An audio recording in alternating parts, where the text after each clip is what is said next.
Hello, welcome everyone to this class. This is Crochet 101, Lesson 3, and this is yarns. My name is Cece. I am from Crochet Like the Pros, and this lesson is going to be all about the yarn. So one thing that I would like to say is that, of course, first of all, you can buy yarn almost anywhere nowadays. You don't have to, hurry up and run to your big box stores to buy yarn. But, you can definitely buy yarn at your local yarn shops. You can buy yarn, at your regular Hobby Lobby or at your Michael's or maybe even Joann's if Joann's is still around in your neck of the woods. You can also buy yarn nowadays at Walmart and even the Dollar General or the Dollar Tree. They have yarns that you can buy, and there's nothing wrong with that yarn. You could definitely buy it. You can use it. You can make things out of it. And so that is a resource that is out there for you to, look at if it's something that, you're interested in getting yarns that's maybe, it doesn't have to be the best quality in the world for whatever it is that you're going to make, then the option is there for you. So the next thing that I want to talk about is actually the different types of fibers that your yarns are made out of. So yarns are made out of different fibers, and the four different fibers that they're made out of. They're made out of animal fiber, plant fiber, synthetic fiber, and elastic fibers. So the most common animal fibers that you're going to find out there are going to be the wool yarns. They have natural wool, they have superwash merino, they have a whole bunch of different types of wool out there, and there are a whole bunch of different types of yarn that are made with all of these wools. So wool is going to be the number one type, like I said, the most common type of yarn that you're going to see in your, especially if you're going to like someplace like Michael's or you're going to a Hobby Lobby, you will find wool yarn. But if you go to a local yarn shop, which are more of a boutique type of yarn seller, you'll find, your superwash merino wools. You may even find some mohair yarn. You'll definitely find alpaca yarn. Cashmere, I'm not sure if you'll find cashmere. Cashmere is a little bit hard to get nowadays, but definitely they have yarn that's made from camel, and definitely yarns that are made from silk. Those are going to be your animal fibers. Now, when it comes to your plant fibers, of course, is going to be something like just good old-fashioned cotton. Cotton is one of the most common types of plant yarns that are available.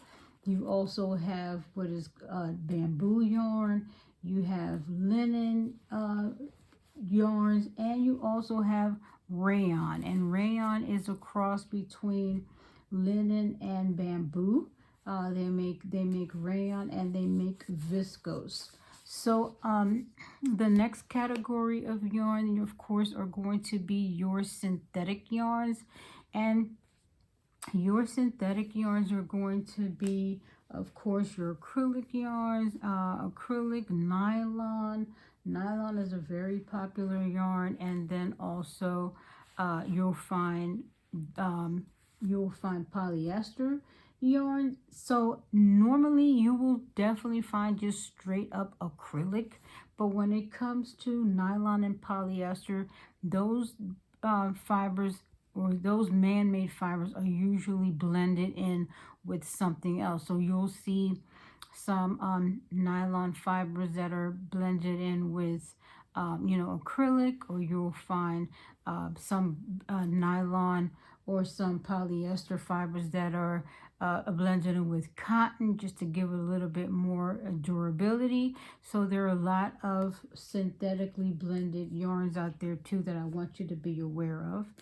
And then also, last but not least, in the yarn type category is the elastic yarns.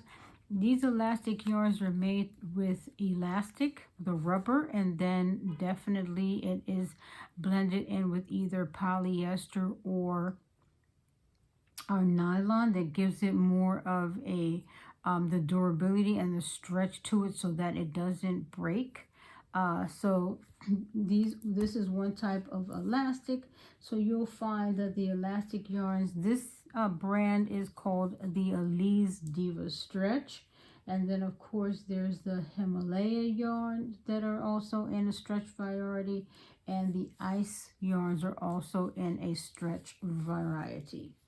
All right, so I just wanted to touch on that. Those are the different fibers that you're going to find. So the most common fiber that you're going to find when you go to, you know, your Hobby Lobby or Michael's or, you know, your yarn shop, you're going to definitely find, you know, your cotton and your cotton blends. You're going to find your wool yarns, and you're going to find your acrylic yarns. But when it comes to the stretch yarns, those you probably will have to buy them online. That is where they're most available. Okay, and then when it comes to yarn, another thing that we also need to take into consideration is the ply and the weight. The ply and the weight, you will find it here. Okay, so this is an acrylic yarn here. There are different types of materials of yarns that I have, and they're all different types of weights. So as you can see here, this is a 0 weight yarn, and this is actually crochet thread, and it is a lace weight.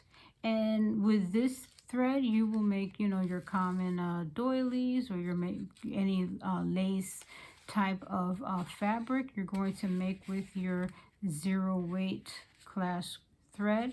Then comes the number 1, and the number 1 is actually a super fine. So you can see it here, number 1 super fine, and this is a super fine thread that is actually yarn, and it's you can see that it's just a tad a bit bigger than the well, not more than a tad, because this is the acrylic, you know, sweater yarn material. So this is more of the thicker ply of the waistline, the lace weight. So you're going to see that this is a 0, this is a 1, which is pretty big when it comes to 1 ply weight yarn.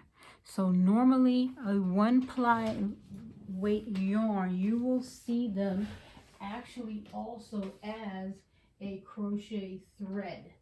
So the crochet thread that I'm going to show you here, all right, is a 1, and this one you will be able to see that it is almost, this is it right here. You're going to see that it's also not much bigger than this one, all right, in comparison to the weight of it.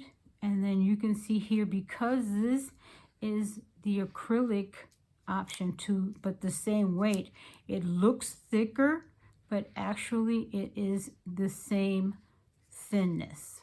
Okay, you can see it here, that they're both the same thinness. All right, so that is your weight 1. Then we have the class weight 2, and the class weight 2 is known as your 5. As your 5 is known as your fine. This is the fine weight. So with the number 2, weight with this type of yarn, you will definitely see as a sock yarn. These are the most common weights for it. This happens to be a baby yarn also, so number 2 weight class yarns are great for like maybe onesies that you crochet, or maybe a little baby dress that you may go ahead and crochet. Not necessarily for a baby blanket, but more for baby apparel. And also, like I said, and also a grade class for socks. All right, and then we're going to move on to the weight class 3, and the 3 is, this is what is known as a DK weight. You're going to know here people call it DK or light worsted, because you know it is a little bit thicker than the worsted weight. So but you know, DK, and you will see that this weight class 3 is really nice to make garments out of. Any type of actually weight class 3 yarns that you have, that you see that you use, they are a great option for when it comes if you want to make a top, or if you want to make some pants, or if you want to make you know, any type of shorts, or any type of a crop top. This weight 3 is perfect for it. And then of course we have here the worsted weight, which is a weight class 4, and this is the most common size of yarn skeins that you see that are for blankets and sweaters. You're always going to see the weight class 4 up, you know, in front and center. You know that they come in a variety of different styles and colors, and you know, different, whole bunch of different brands of worsted weight. Worsted weight is the most common type of weight yarn, because a lot of people actually use the yarns to what? They make blankets, hats, scarves, afghans out of it. So this is the most common one that you're going to find. And then of course there is a number 5 weight yarn, that is the chunky. Number 6 is the super chunky, and then a number 7 weight yarn is a bulky. I do not have either chunky, super chunky, or bulky, because I mainly make women's apparel. So chunky, super chunky, and bulky, those are weight classes that I normally do not have in my supplies of yarn. So one thing that I wanted to also mention is that when you're shopping for yarns, yarns come in a variety of ways that they are packaged. So you will find when you're going to the store that you will see that they are either the majority of all crochet thread are all wind up and twined in this way, where it's like half cake, half ball. You will see that it has the cardboard in the middle that stabilizes it. And you can see here that this is a 0 and this is a 1, even though they're both still the same brand, but you will see that most of them are all caked this way with the cardboard in the middle. And then you will see also that yarn comes in a ball, just like this, and then you would just take off the label and start and pull your center yarn out and start crocheting from the center. So this is a ball.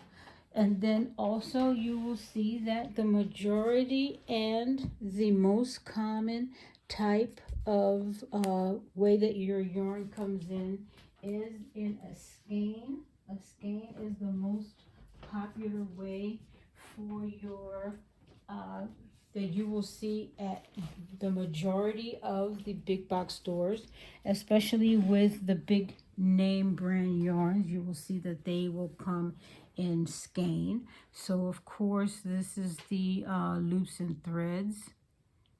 I believe that I don't even remember where I got this from. I got them from somewhere yeah, this is the Loops and Threads, and this is the Michaels brand. It comes with this in a skein. This is Yarn Inspirations, also in a skein. You're going to find, I believe this is Lion brand, also in a skein. Of course, you're going to find your Red Hearts always come in a skein.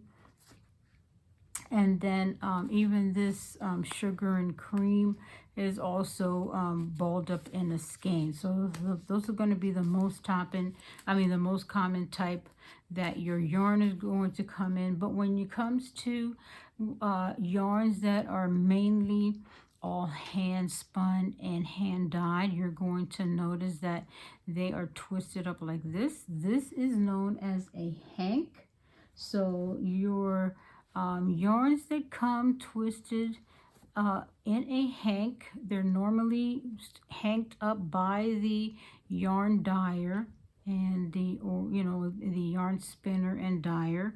And what they do is after they finish dyeing it and then they finish processing it, right, they go ahead and they section it off. You see that it's sectioned off here, and they tie it around so that it does not tangle, because this is just one huge circle of yarn. So when you get your hank, you will definitely need your ball winder, because you're definitely going to need to wind this up into a cake to work with it. You won't be able to work with it like this in a big circle, because as soon as it becomes undone, what's going to happen is it's going to become a big tangled circle. So to prevent that, there is a way that they go ahead and they twist it, okay, and then they twist it upon itself. And then what they do is that they'll go ahead and they will put it through one end through the loop of the other, okay, and then this will create the hank, and this is known as what is the hank yarn in hank style. And you can see that this is, like I said, from Natural Sheep. When you buy this type of yarn, you're going to see that it may have slight vegetation in it. There is a little bit of grasses in here, because it comes from the natural source of the wool, which is the hair from the sheep. You'll notice that, sheep are out in the grass and they eat hay, and they're out frolicking around in the greenery, and all of that does get caught up in their hair, and as a product it does come in and get into the yarn.